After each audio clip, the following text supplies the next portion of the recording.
बिस्मिल्लाहिर्रहमानिर्रहीम। टेस्टी। जी हाँ, आज हम बनाएंगे बहुत ही टेस्टी हल्दी का हलवा। आज की इस रेसिपी में हल्दी को हम पाउडर फॉर्म में यूज़ करेंगे और घर पे ही इसका पाउडर बनाएंगे, ठीक है। क्योंकि इससे पहले भी कच्ची हल्दी के हलवे की बहुत सी रेसिपीज मैं आपके साथ शेयर कर चुकी हूँ। हर रेसिपी दूसरी रेसिपी से डिफरेंट है। उन रेसिपीज में बहुत से लोगों ने कमेंट किया कि क्या हम हल्दी को पाउडर फॉर्म में यूज़ कर सकते हैं।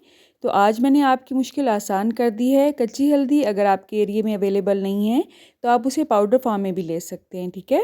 और इसे आप फ्रिज के बगैर 5 से 6 माह तक स्टोर कर सकते हैं। तो चलें आज की इस रेसिपी का आगाज़ इस दुआ के साथ करते हैं कि अल्लाह आप सबका दस्तरखान सजाए रखे और हम सबको सेहत और ईमान का रिज़्क अता फरमाए। जी, तो यहाँ पे मैंने सौंफ ऐड किए हैं पैन में। चूल्हे की आंच को मैंने बहुत हल्का किया हुआ है। इसे हमने ड्राई रोस्ट ही करना है। मैंने इसमें कोई भी ऑयल या घी वगैरह ऐड नहीं किया है। अगर आपको सौंफ पसंद नहीं है तो आप इसे स्किप कर सकते हैं। हमारे घर में बच्चे बड़े अल्हम्दुलिल्लाह सभी शौक से खा लेते हैं सौंफ, तो मैं सौंफ इसमें ज़रूर ऐड करती हूँ क्योंकि सौंफ से पेट के बहुत से मसाइल हल हो जाते हैं। बस हल्की सी जब खुशबू आने लगेगी तो आपने चूल्हे की आंच को बंद कर देना है और इसे किसी प्लेट में निकाल लेना है। ठंडा होने के बाद आपने इसे किसी भी मिक्सी जार में डाल के ग्राइंड कर लेना है। अब यहाँ पे 1 कप मैंने ड्राई फ्रूट्स लिए हैं। कोई से भी जो आपके पास अवेलेबल हैं वो लेंगे। इन्हें भी हमने ड्राई रोस्ट ही करना है। यहाँ पे मेरे पास अखरोट हैं, बादाम हैं, मूंगफली और काजू हैं। इसे भी हमने ठंडा होने के बाद ग्राइंड कर लेना है। 1/4 कप यानी कि 1/4 कप यहाँ पे मैं सफ़ेद तिल लूँगी। इन्हें भी हमने हल्का सा ड्राई रोस्ट ही करना है। किसी में भी मैंने घी ऐड नहीं किया है, आपने देखा होगा। तिल आपने बहुत ज़्यादा रोस्ट नहीं करने हैं वरना ये कड़वा टेस्ट देने लगते हैं। बस चंद सेकंड ही लगेंगे और ये ड्राई रोस्ट हो जाएंगे। इसे हमने कूटना नहीं है क्योंकि तिल तो ऑलरेडी ही बहुत छोटे से होते हैं, चबाने में कोई मसला नहीं होता है। अब क्योंकि ये हलवा है तो देसी घी ही जाएगा। आधा कप मैंने देसी घी लिया है और 1/4 कप इसमें मैं पाउडर वाली हल्दी ऐड करूँगी। ये हल्दी मैंने किस तरह बनाई है इसकी स्टोरी भी ज़रा सुन लें। तो यहाँ पे कच्ची हल्दी मैंने 1 पाव ली थी। अच्छी तरह से धोने के बाद, छीलने के बाद इस तरह से मैंने पीसेस में उनकी कटिंग की और धूप में मैंने इसे 2 दिन के लिए ड्राई कर लिया। जितने बारीक पीसेस आप इसके काटेंगे उतने ही जल्दी ये ड्राई हो जाएंगे। मैंने इस तरह से इस साइज़ में इसे काटा था और ये 2 से 3 दिन की धूप में अच्छी तरह से ड्राई हो चुके थे। हल्दी पाउडर बनाने की डिटेल्ड वीडियो मैंने आपके साथ पहले भी शेयर की हुई है, इसलिए उसका लिंक आपको डिस्क्रिप्शन बॉक्स में मैं दे दूँगी। अब आपने देखा है अच्छी तरह से ये ड्राई हो चुके हैं, आवाज़ से भी आपको अंदाज़ा हो चुका होगा। इसे हमने किसी भी मिक्सी जार में डाल के अच्छी तरह से ग्राइंड कर लेना है। कूंडी डंडे के साथ भी आप इसका पाउडर बना सकते हैं। इसके अलावा बाज़ार से जो मिर्चें पीसने वाली चक्की होती है वहाँ से भी इसे पिसवा सकते हैं, ठीक है। और बहुत ही आसानी के साथ घर में ही आप हल्दी पाउडर पूरे साल के लिए बना के रख सकते हैं। इससे कुछ भी नहीं होता है साल भर के लिए। इसे मैंने छाना है ताकि इसका फ़ाइन पाउडर बन जाए। जो ऊपर मोटे ज़रात रह जाएंगे उसे हम दोबारा ग्राइंड करेंगे और दोबारा से इसे छान लेंगे, ठीक है। और इस तरह से ये होममेड हल्दी पाउडर आपका बहुत ही आसानी के साथ घर में रेडी हो जाता है। इसके अलावा मैं इसमें ऐड करूँगी 1/4 चम्मच के हिसाब से इलायची पाउडर, 1/4 चम्मच के हिसाब से ही काली मिर्च मोटी कुटी हुई और 1/4 चम्मच के हिसाब से ही इसमें मैंने अदरक का पाउडर लिया है। आप चाहें तो सूंड को ला के ग्राइंड कर लें। सूंड जो होती है वो खुश्क अदरक की होती है। अगर आपके पास ये दोनों चीज़ें नहीं हैं तो आपके पास फ्रेश अदरक अगर है तो उसे आपने कूंडी डंडे में डाल के अच्छी तरह से पेस्ट बनाना है और ऐड कर देनी है, ठीक है। लेकिन उसका टेस्ट थोड़ा सा डिफरेंट आएगा। इस तरह से खुश्क अदरक अगर आप ऐड करते हैं तो उसका टेस्ट ज़्यादा अजीब नहीं लगता है हलवे में। हल्की आंच पे ही हमने इसे भूनना है क्योंकि ये पाउडर फॉर्म में है, इसलिए ये ज़्यादा टाइम नहीं लगेगा भूनने में।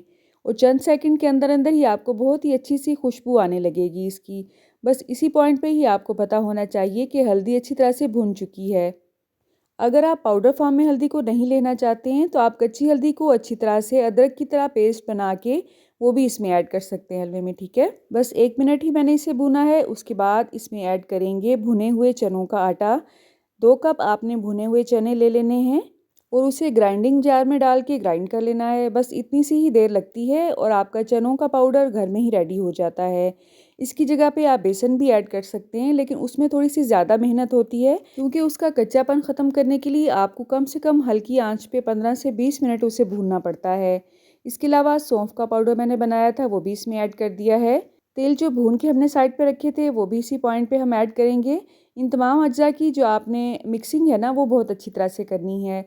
इस पॉइंट पे मैंने चूल्हे की आंच को बंद कर दिया था क्योंकि हमने कुछ भी भूनना नहीं है इसमें, जस्ट तमाम चीज़ों की मिक्सिंग अच्छी तरह से करनी है। जैसे ही आपको लगे एक चीज़ अच्छी तरह से मिक्स हो चुकी है तो दूसरी चीज़ ऐड कर दें। घर में इसे बुज़ुर्गों ने भी खाना था तो जो ड्राई फ्रूट्स हैं उन्हें भी मैंने अच्छी तरह से ग्राइंड किया है। ये भी अच्छी तरह से इसमें मिक्स करना है आपने, ठीक है।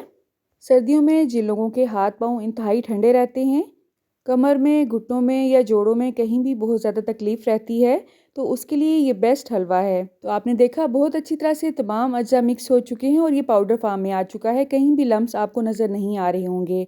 अब यहाँ पे दूसरा पैन लिया है, उसमें मैंने ऐड किया है गुड़।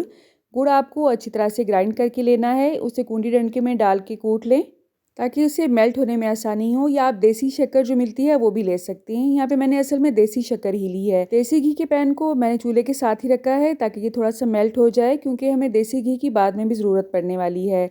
अब हल्की आंच पे आपने इसे मेल्ट होने देना है, जैसे कि हम चीनी को कैरामल करते हैं।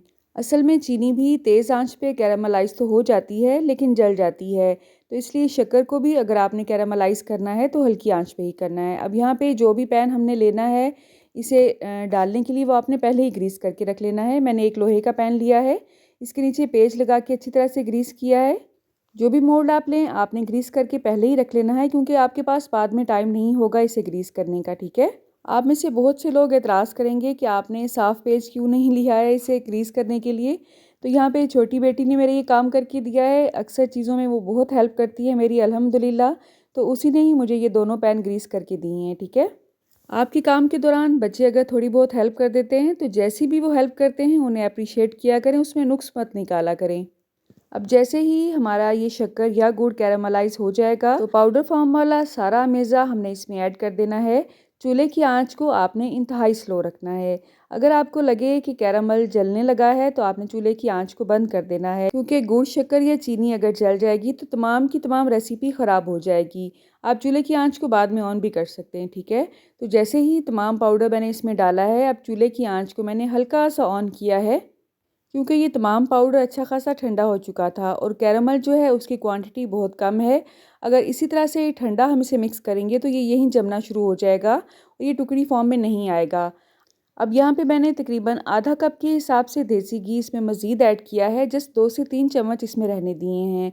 आधा कप हमने पहले लिया था देसी घी और आधा कप ही आपने बाद में लेना है, ठीक है। इसे अच्छी तरह से आपने हल्की आंच पे ही मिक्स करना है और जो मोल्ड हमने ग्रीस करके रेडी करके रखे हुए थे इसमें ये अमेज़ा सेट कर देंगे। आप कोई सी ट्रे भी ले सकते हैं ग्रीस करने के लिए और इसे सेट करने के लिए। घी की क्वांटिटी को आप बढ़ा भी सकते हैं। असल में हल्दी को हज़म होने में घी और काली मिर्च बहुत अहम किरदार अदा करती है, तो जितना ज़्यादा आप घी इसमें ऐड करेंगे, आप समझें हल्दी को हज़म होने में उतनी ही ज़्यादा हेल्प हो रही होती है। हल्दी दूध की रेसिपी भी मैं आपके साथ पहले ही शेयर कर चुकी हूँ। हल्दी के हलवे की जो बाकी रेसिपीज़ हैं उनका लिंक भी मैं आपको डिस्क्रिप्शन बॉक्स में दे दूँगी, वो भी आप चेक करें। इंशाल्लाह आपको वो भी बहुत पसंद आएंगी। अब यहाँ पे अभी अमेज़ा गर्म ही था तो 1 डेढ़ चम्मच लेके मैंने इस तरह से तमाम अमेज़े पे फैला दिया है। इसका ये फ़ायदा होगा कि जब हम इसे टुकड़ी शेप में काटेंगे तो ये आराम से कटिंग में आ जाएगी और इधर-उधर आपकी जो टुकड़ियाँ हैं वो भुनेंगी नहीं। जब ये अमेज़ा अभी हल्का-हल्का सा गर्म ही होगा तभी आपने इस पे कट्स लगा लेने हैं। आपने जिस हिसाब से इसे खाना है उसी हिसाब से ही कट्स लगाने हैं। तो यहाँ पे जैसे ही ये ठंडा हुआ 1 से डेढ़ घंटे के बाद मैंने इसे डीमोल्ड किया है और आपने देखा है अल्हम्दुलिल्लाह कितनी ही ज़बरदस्त टुकड़ी इसकी बन के रेडी हुई है। क्योंकि ये हल्दी का हलवा है तो आपने इसे दवा के तौर पे खाना है, ग़िज़ा के तौर पे नहीं खाना है, ठीक है। टेस्टी ये बहुत लगेगा आपको, लेकिन जज़्बात की रो में अगर आप इसे ज़्यादा खा जाएँगे तो आपको ब्लड प्रेशर भी हो सकता है, आपका बीपी हाई हो सकता है, ठीक है। तो आपने पूरे दिन में 1 टुकड़ी ही ये खानी है।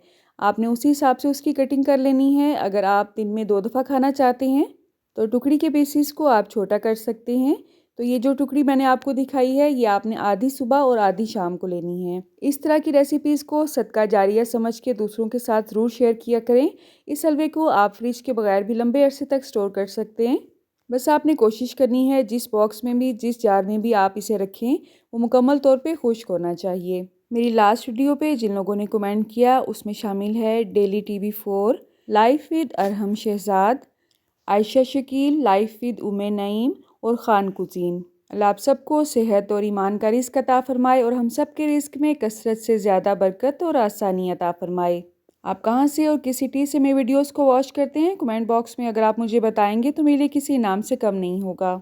रुके रुके सुने, जाने से पहले वीडियो को लाइक कर दें, अच्छी लगी तो शेयर कर दें और सब्सक्राइब करने के बाद बेल का आइकन भी ज़रूर प्रेस करें। जज़ाकल्लाह। मेरी नेक्स्ट वीडियो तक अल्लाह हाफ़िज़।